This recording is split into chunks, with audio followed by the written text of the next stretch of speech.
Hello, and welcome to another Minute with Matt.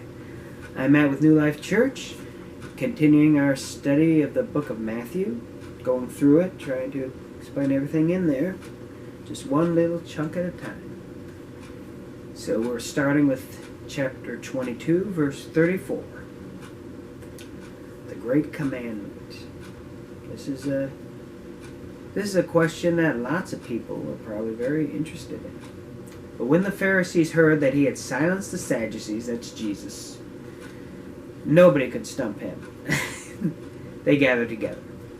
Then one of them, a lawyer, asked him a question, testing him, saying, "Teacher, what is the great commandment in the law?"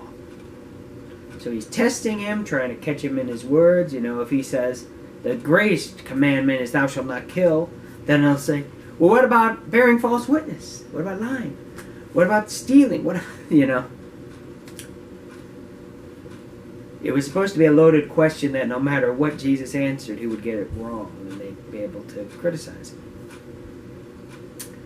However, no one could stump Jesus.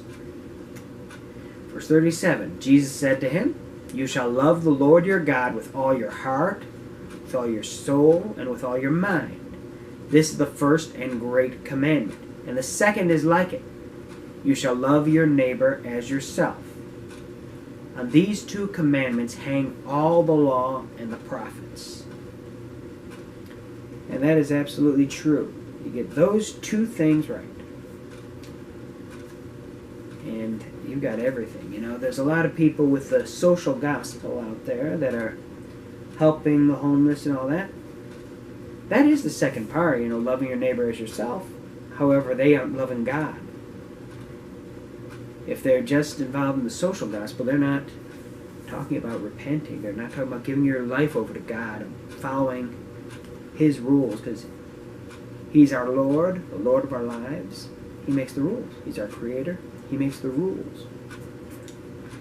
Then others will get so caught up in just following God, but not trying to help our neighbors, loving our neighbors as ourselves. We've got to do both. You know, in the last verse of the book of James, it says, "Pure religion undefiled before God and the Father is this, to visit the fatherless and the widows in their affliction, and to keep himself unspotted from the world." That has both of them together, yeah. Helping out the fatherless and all that, but also keeping unspotted from the world.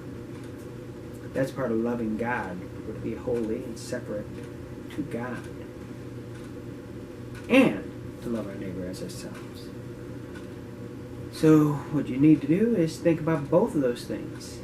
Am I doing both of them? And if you're not, do something about it. If you'd like to talk about this with me or anything else, we'd love to hear from you. Comment, question, email, call. We'd love to hear from you. There's lots of ways to contact us listed on the internet. So, hope this has been a blessing, and I'll see you next time.